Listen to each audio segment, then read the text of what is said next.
I've had a lot of conversations with clients over the past couple of weeks around this. And as usual, these things theme. And this is like spirit putting a spotlight on it. When I'm noticing it theme, I begin to have that feeling like, ooh, this is the third. There's something brewing here. And what is brewing is around wounds of worthiness. And I'll tell you from like firsthand experience, gosh, when you're so inside of things, when you're so close to the picture, you just really don't always have the amount of insight that you don't have the amount of insight. Hindsight bias, right? Awareness. And what I mean by that is, I really think if somebody asked me 5 or 6 years ago, do you have any wounds around not feeling worthy enough? I would have said no. And that was incorrect. Little do you know, right? I have had a lot of different experiences that have led to a much different answer now, where I've realized, oh my goodness, I did. And you know what? I think there's a difference, a big difference. And this is a part of the lack of clarity or awareness that I had at that time is there's a big difference between self-esteem versus confidence. And again, that's another thing that I've had conversations about, and more so with some of the kids that I work with, is noticing what is the difference between self-esteem and confidence. And so, I have a pretty easy time with having confidence across many different domains, but that's not the same thing as worthiness in stillness with no action, no proving, no performance, right? Because I think that's survival skills of perfectionism, etc. Like I'm pretty good in those arenas. I can have some wins when it comes to productivity, performance, those types of things. And that was clouding my view, like part the clouds. That was clouding my view of some other deeper spaces that had some gaps in between my relationship with myself to come into a more secure attachment from within.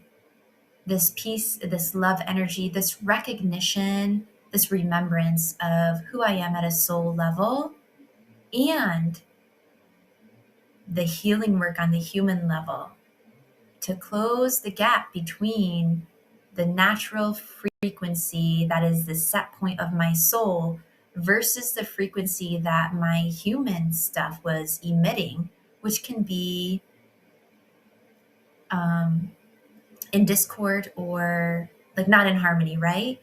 And so that has shifted a lot over, honestly, particularly this past year, but certainly more than that. Just warp speed.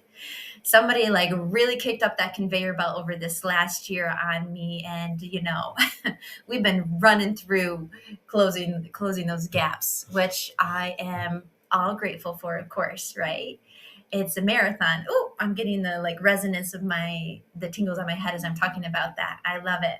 I love it. So I'm noticing these conversations coming up in clients that I've worked with over the past week, several. And man, my nose is tickly. I'm like, what is this energy? I'm really feeling the resonance of it today as I'm talking. And you can really see, I tell people romantic relationships are such a mirror for the unhealed places in us to show up, which is a blessing in disguise. It does not always feel good when that happens. But when you have that growth mindset and the safety, that's paramount, the safety, to be able to experience that as a reflection, as something that is providing me with a platform to step up onto to be able to do this healing work, this ascension. And I say that because if you're actively in a very toxic relationship, it is very hard to do growth and healing work. You can only really, I think, do what I've experienced is more so there's got to be some fundamental frequency based elements of safety in order to recognize yourself, to be able to take those as gems of, ooh, what's this got in it for me, right? Because if you're in survival mode, you're in survival mode. And that's, you know, I think the equivalency that I can put to that, or this parallel, is when you are in, when you have PTSD symptoms, you might not notice them, and you might feel very functional when you're inside of a chaotic, traumatic environment, right? Because that's why the P stands for post. Only after, when you are inside of an environment that now creates disharmony, lack of coherence with your survival skills that are stuck in on mode, do then you experience the discomfort of the post traumatic symptoms showing up. And this, I think, is demonstrated pretty well in the movie American Sniper with Bradley Cooper, when he seems like he's calm, cool, collected, and on mode when he is in active deployment. And then every time he returns home, he's feeling massively overwhelmed with PTSD symptoms. So I just want to put that caveat into the equation to say it's going to be hard to heal inside of a relationship that is too clouded over to even mirror anything back to you if it is abusive or toxic, right?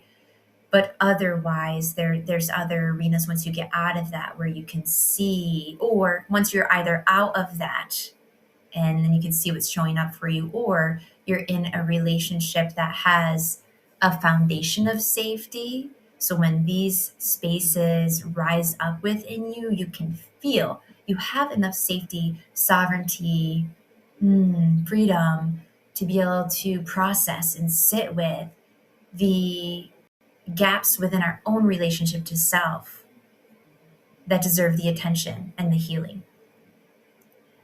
And so, what I have noticed with several different clients is the massive difference in our perception of how somebody else treats us in a romantic connection, how that perception is significantly different depending on a sense of wholeness and oneness, internal balance that we're showing up with, versus when we have a lot being kicked up related to separation of self with worthiness wounds that stem from early childhood experiences, lack of unconditional positive regard across all, variant environments. And so this is the example I'll give, is when you are coming from a place of wholeness and you just feel so peaceful and settled in this sense of,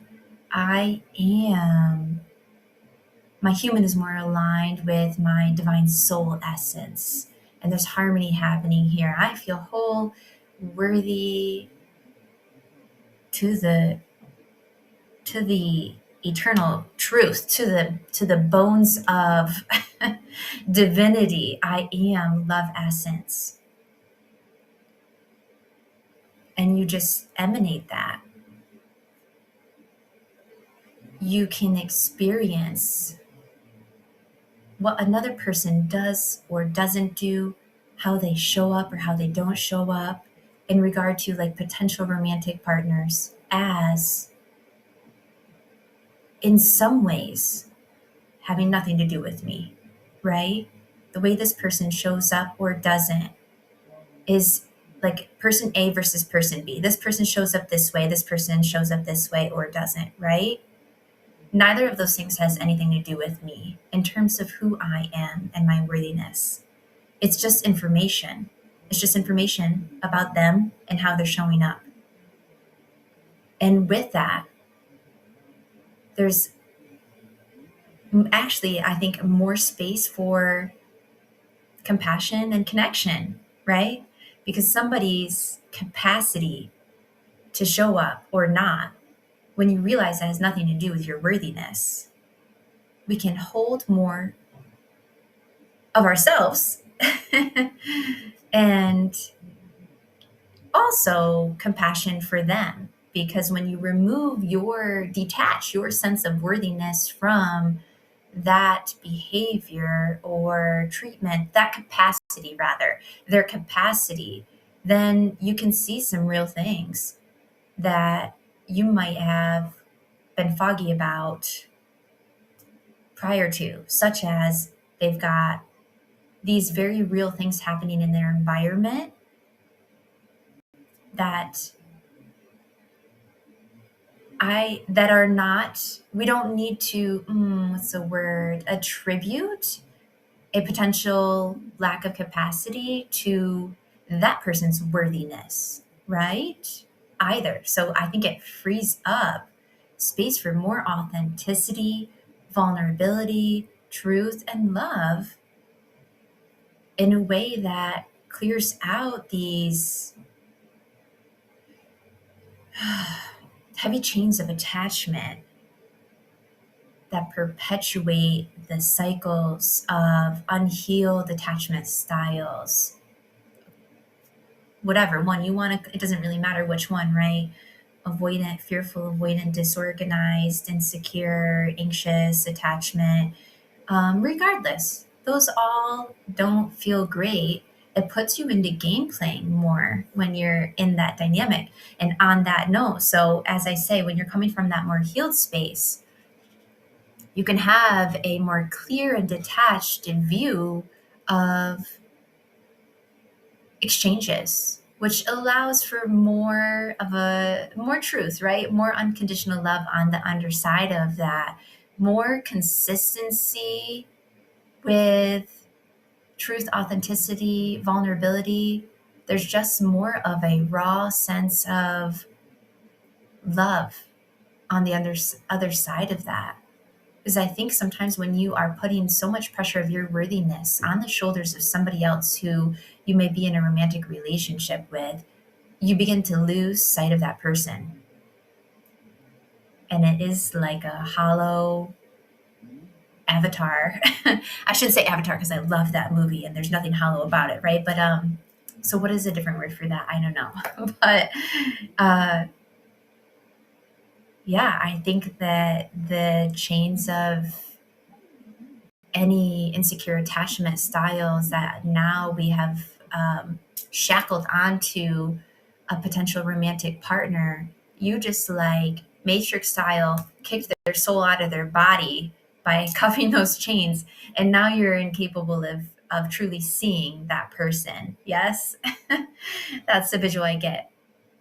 And this comes from the unhealed spaces where you've grown up with anxious attachment or insecure attachment styles, and you have a habit of feeling like I need to keep stoking this fire all the time in order to make sure there's any warmth coming from it, because I don't trust that it will just continue as a natural force to exist without my overdoing or controlling it. Really, it's undertones of control that are at play there, of course, because when there's fear, the human brain's response to that is, let me try to control, right? And in those spaces, the person is seeing the way person A versus person B treats me is a reflection of my worthiness. Am I good enough? Am I pretty enough? Am I smart enough? Am I pouring enough into them to maintain their attention? And it's just performance, performance, masking, overpouring, overgiving, and efforting to keep that attachment. So you actually are not seeing the other person, right? Because you're just seeing it as a distorted reflection of where's my worthiness here? And if you have a gap inside in your relationship with yourself where there is a wound of worthiness and you're desperately trying to fill that wound of worthiness, you have something to prove. So, who are you going to magnetize and be more interested and attracted to? Somebody who makes you prove it, right? Somebody who makes me prove it. They have what I need. I've got something to prove. They're trying to make me prove it. They got what I need. Darling, you got what I need. But you say I'm just a friend. That's perfect because that person would say you're just a friend, right? A withdrawing, very inconsistent, hot and cold, push pull dynamic. Would that not be the person who, I've got something to prove and they're trying to make me prove it. And so I'm attracted there, but it's nothing to do with you. It's like this person's own things at the table, but you can't see that when you're not in union with yourself.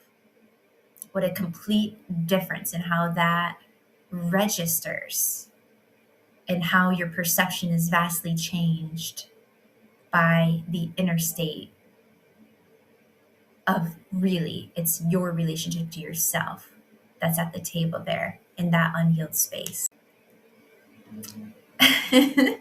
I'm giggling because I just saw a beautiful orb and I'm obsessed with them. I love them so much. It's like such a gift to have the vision of it. I feel the energy, of course, and channel and all the things. But gosh, I really am so grateful to be able to have the ability to visually see orbs and sparkles, soul sparkles around people. And to witness it when I'm filming too. I love that because, and I say that also because I know it's not necessary and I can channel without seeing the lights. It's just the extra gift for me is how I feel. And I love it. I really love it. So with that, and I'm like, I'm not sure if I caught it because it did a 3, 2, 1 countdown. So it might have not have been on here, but I trust if it is meant to appear, it will as I'm speaking. So what I want to say here as I pull home this video, this recording, is I had just an epiphany again through another session. Everything that happens is just so equally reciprocal and serves me, and I love it. I love it.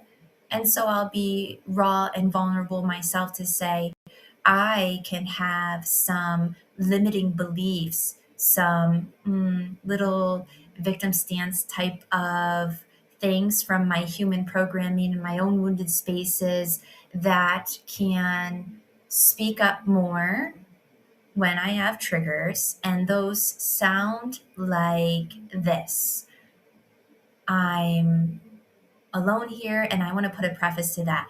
I know I'm not alone. I feel very connected to God energy and spirit and all of that. So I feel I'm never truly alone 100%. I know that I am never alone. I feel so connected to spirit, but sometimes my human has felt a little bit at times like I'm disconnected from other humans. Again, it's not true.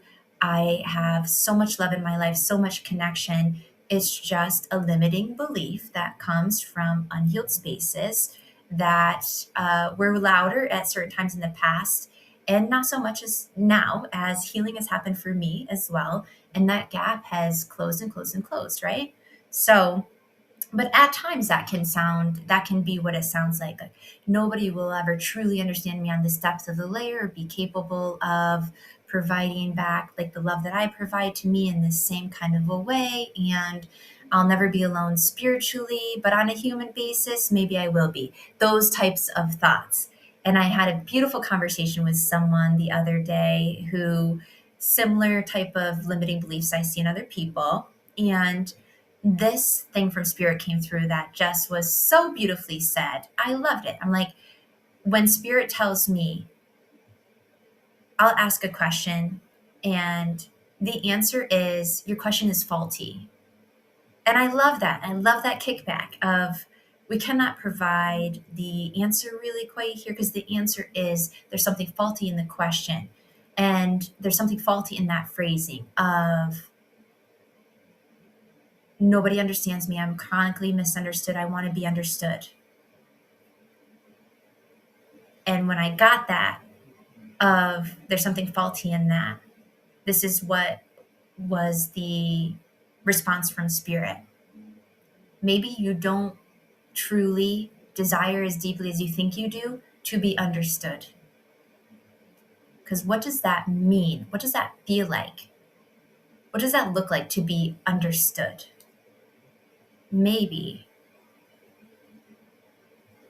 it would be nice for you to be witnessed, experienced, and seen. Yes? Yes, because you are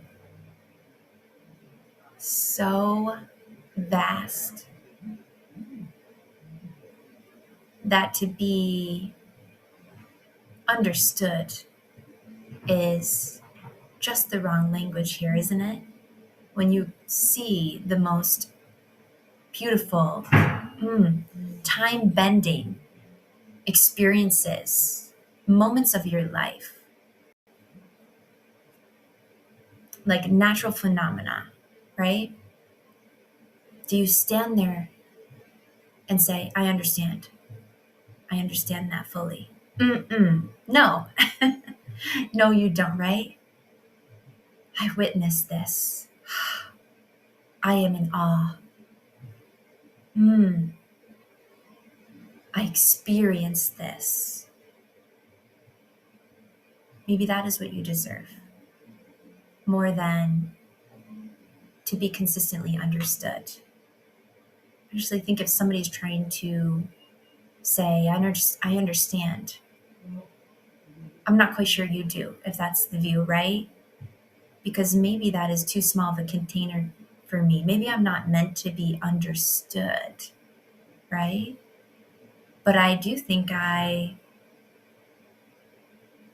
love I love that witnessing. I love the experiencing. I love, like, that's where miracles are, inside of that experience, that feeling of witness and experience that bends time. That if we dissect through the brain or mind's sense of necessity to categorically understand, then you'll lose. You will lose. You'll lose it. You'll lose it. You cannot capture it in that way.